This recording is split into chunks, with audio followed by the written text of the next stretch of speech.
Hi friends, కొంతమందికి దొండకాయ అంటే అస్సలు నచ్చదు ఫ్రెండ్. ఇక చూడండి, ఇట్లా సన్నగా తరిగి మంచిగా చిన్న చిన్న కట్ చేసుకొని మంచిగా దగ్గర ఫ్రై చేసుకుంటే ఏ చికెన్ మటన్ కూడా అవసరమే ఉండదు. మంచిగా ఫ్రై చేస్తానా ఎంతో మందికి అయితే దొండకాయ అంటే అస్సలు నచ్చదు. మా ఇంట్లోనైతే దొండకాయ ఫ్రై చేస్తే మా గిన్నెలోనే ఊడ్చేస్తారు. ఉల్లిగడ్డలు వేయాలి, ఇట్లా చిన్నగా తరిగి ఉల్లిగడ్డలు వేయాలి. ఉల్లిగడ్డలు వేసినాక మంచిగా ఫ్రై చిన్నగా తరుగుతూనే కూర బాగుంటుంది. సన్నగా ఉల్లిగడ్డలు తరిగినాక కొత్తిమీర, కొంచెం పచ్చిమిర్చి, జీలకర్ర, ఆవాలు ఇవన్నీ వేసుకొని దగ్గర ఫ్రై చేసుకొని కొంచెం ఉప్పు కూడా వేయాలి ఫ్రెండ్స్. కొంచెం ఉప్పు కూడా వేయాలి. ఉప్పు వేస్తే దొండకాయలకు బాగుంటుంది. ఉప్పు కారం బట్టి మంచిగా ఉంటుంది. అసలు మా ఇంట్లోనైతే దొండకాయ కూర వండిందంటే అసలు మళ్ళీ ఇంకొకరు దొరకదు. ఇవి మంచిగా గోలినాక ఇప్పుడు కొంచెం అల్లం వేయాలి ఫ్రెండ్స్. అల్లం వేసినాక ఈ అల్లం వాసన పచ్చి వాసన పోయేదాకా కొద్దిగా ఇట్లా వేంపి పసుపు వేసి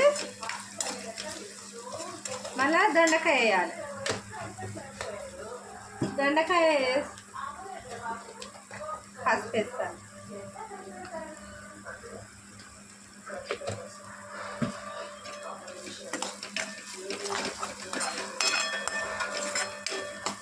ఇప్పుడు దొండకాయ వేయాలి.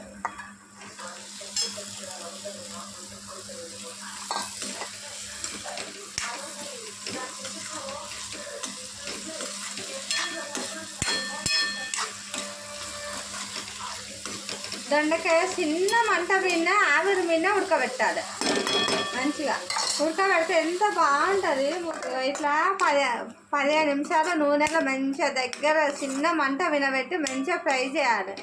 ఫ్రై చేసినాక మంచిగా కొంచెం కారం వేసి, ఉప్పు కారం వేసి ఇట్లా ఒక 2 నిమిషాలు ఇట్లా మళ్ళీ గోలినాక కొంచెం మసాలా వేసుకొని ఇక నోరు ఊరించేటట్టు సూపర్ తినబుద్ధి అవుతుంది. గింత అంత తినే అన్నం, పళ్ళెముడు అన్నం తింటాం మనం.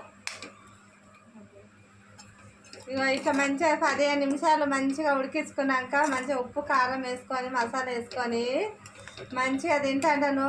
మంచిగా చికెన్ మటన్ కూడా పనిచేయదు.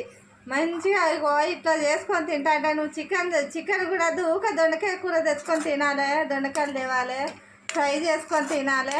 మీకు ఓకే అయితే మంచిగా తినాలి. ఇక నూనెలో ఇట్లా దగ్గర ఫ్రై చేయాలండి.